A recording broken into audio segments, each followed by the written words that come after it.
वास्ते गुने हुइयां, इतने प्यार से इतनी खूबसूरत तरीके से इस्तीफा मांगते थे। कुचू पुचू इस्तीफा दे दो, आज हमारा जन्मदिन है। महोदय, इससे पहले कि मैं बिल पे कुछ अपनी बात रखूं, ये बिल किन परिस्थितियों में आया उस पर भी अब मंथन होना चाहिए।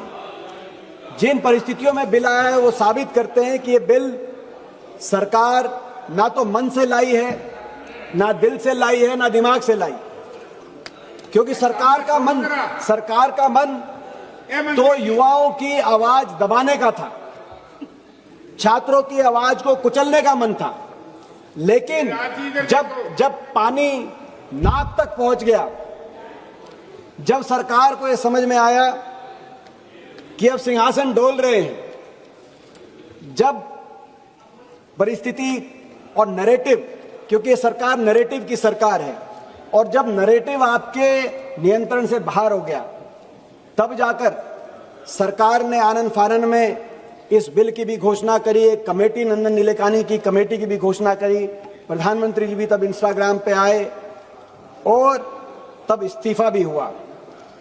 लेकिन मन से बिल नहीं लाई और सोच के भी बिल नहीं लाई, क्योंकि इसके जितने प्रावधान हैं उन प्रावधान का हमारे मायने में कोई अर्थ नहीं। कानून तो 2024 में भी बना था, इसी तरह का कानून था, उसमें सजा का प्रावधान थोड़ा आपने बढ़ा दिया। कमेटी तो 2024 में भी बनी थी, डॉक्टर राधाकृष्णन की कमेटी, जिसकी आपने परवाह करी नहीं। अब नंदन नीलेकानी की आपने हाई पावर कमेटी बना दी। क्या किया आपने? क्या फर्क है? थोड़ा सा सजा बढ़ा दी। दूसरा क्या फर्क है? आपने कहा फास्ट ट्रैक कोर्ट होगा। यह भी एक नया जुमला है बीजेपी का, fast track court. Fast track court मैं बताना चाहता हूं कि देश में 800 फास्ट ट्रैक कोर्ट अब चल रहे हैं, 800 फास्ट ट्रैक कोर्ट, जिसमें 2.5 लाख केसेस पेंडिंग हैं। और पेपर लीक के मामले में भी दिल्ली हाई कोर्ट ने राउज एवेन्यू कोर्ट को फास्ट ट्रैक कोर्ट बना दिया, जिसमें आपका सरकारी वकील तक भी आपने पहुंचाने का काम नहीं किया। ये जुमला है फास्ट ट्रैक कोर्ट। आपने कहा कि अब जांच 60 दिन में करेंगे, ये नया प्रावधान आपने कर दिया। कैसे करेंगे? सीबीआई करेगी। वो कौन सी सीबीआई? वो सीबीआई जिसने 2024 के पेपर लीक के मुख्य आरोपी के खिलाफ 2 साल में भी एक सबूत जो सीबीआई अर्जित ना कर पाई और अभी उनकी बेल हो गई, जो मुख्य आरोपी संजीव मुखिया हैं।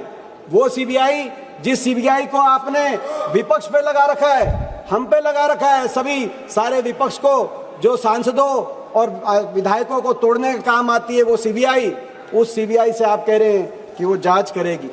अगर कानून बनाना ही था 3 साल से 5 साल, 5 साल से 7 साल नहीं, कानून बनाना था तो पहली पंक्ति होनी चाहिए थी कि अगली बार नीट का पेपर लीक होगा तो शिक्षा मंत्री का पहले इस्तीफा होगा। ये कानून में आना चाहिए, कानून का कोई अर्थ नहीं। मगर इन परिस्थितियों में आया, जिस परिस्थिति में आपका सिंहासन डोल रहा था, जब आपको यह समझ में बात आई कि अब शिक्षा मंत्री तक नहीं, देश का युवा सरकार से जवाबदेही मांग रहा है और अगला नंबर किसी का लग सकता है, वहां पे नारे चले, वहां के नारे सुनने की आपको आवश्यकता है। जब ये नारे चले कि शिक्षा मंत्री तो झांकी है, प्रधानमंत्री बाकी है, जब ये बातें आई वहां से, उस समय इन परिस्थितियों में ये जो बिल है, इसीलिए ये सबूत है आपकी हार का और देश के छात्रों की, युवाओं की जीत का ये सबूत है। मैं देश के युवाओं को, छात्रों को बधाई देता हूं। जिस तरीके से उन्होंने देश में दिखा दिया कि वो देश के भविष्य नहीं है, मगर वर्तमान में भी एक समझदार देश की ऐसी आवाज है जिन्होंने बिना हिंसा या कोई ऐसा रास्ता लिए, अहिंसा के रास्ते, अपनी रचनात्मक रूप से आप देश के गंभीर मुद्दों को आपकी कान तक पहुंचाने का काम किया। आपने देखा उनके हाथ में पत्थर नहीं थे, उनके हाथ में संविधान था, उनके हाथ में एक टेलीफोन था जिससे किसी ने रील बनाई, किसी ने मीम बनाया, किसी ने गीत गाया और उन्होंने दिखा दिया कि हमारे प्रजातंत्र में सवाल पूछने वाले देशद्रोही नहीं लेकिन प्रजातंत्र के प्रहरी हैं। उन्होंने बता दिया, उन्होंने दिखा दिया। आज ये चर्चा इस बात का सबूत है कि देश की युवा पीढ़ी ने, जेनजी ने यह दिखा दिया कि देश में, प्रजातंत्र में असली मालिक, प्रजातंत्र में जनता है, प्रजा है, राजा नहीं। असली राजा प्रजा ही है, ये दिखा दिया। ये जेनजी जिनके जबान पे शहीद आजम भगत सिंह का इनकलाब जिंदाबाद का नारा था, और जब वो कभी आपसे टकराते थे तो दूसरा नारा देते थे, वास्ते गुने हुइयां, एक नारा देते थे, वास्ते गुने हुइयां। आपको समझ ना आए तो आप घर जाके गूगल पे आप सर्च कर लेना ये क्या नारा है। वो नारा देते थे वास्ते गुने हुइयां, और वो नारा देते थे इतने प्यार से, इतनी खूबसूरत तरीके से इस्तीफा मांगते थे। कहते थे, जब आपसे इस्तीफा भी मांगते थे तो कहते थे कुचू पुचू इस्तीफा दे दो, आज हमारा जन्मदिन है। ऐसी हमारा अगली पीढ़ी, हमें गौरव है हमारी अगली पीढ़ी पे। लेकिन 12 साल की आपकी सरकार के बाद हमारा भविष्य, देश का भविष्य, अगली पीढ़ी चौराहे पे आ गया। ये आपकी 12 साल की सरकार का रिपोर्ट कार्ड है। जिस अगली पीढ़ी के जवान पे जब चौराहे पे आया तो कहा कि सरकार में हमारा भविष्य चौपट हो गया।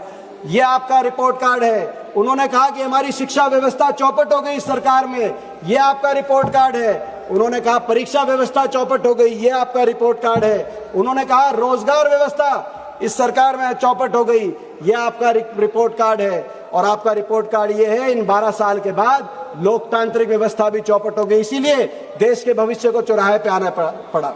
लोकतांत्रिक व्यवस्था चौपट हो गई आपके समय। जिस व्यवस्था में संवाद का स्थान होना चाहिए, अकाउंटेबिलिटी की बात होनी चाहिए, संवाद का कोई स्थान नहीं बचा। जहां बातचीत की बात होनी चाहिए थी वहां बैरिकेड, कोई भी वर्ग अपनी बात उठाता है। और जब अकाउंटेबिलिटी की बात होती है तो आपके मंत्री कहते हैं हमारे सरकार में इस्तीफे नहीं होते। कोई कितनी बड़ी गलती करे लेकिन इस्तीफे नहीं होते। बिना अकाउंटेबिलिटी के लोकतंत्र नहीं चल सकता। और आपने कैसे हैंडल किया? वही ऐसे हैंडल किया जब आपने किसान आंदोलन में, जो हमारी बेटियां बैठी थी पहलवान, उनके आंदोलन में और बाकी हर आंदोलन में आपने उसी रूप से इस आंदोलन को भी, जब हमारा देश का युवा निकला तो आपने क्या किया? टूल किट उनके ऊपर, वही टूल किट बीजेपी की। पहले नोएडा में बैठी मीडिया ने इनको देशद्रोही बताया, बीजेपी के आईटी सेल ने इनको विदेशी ताकतों से उनको प्रेरित बताया।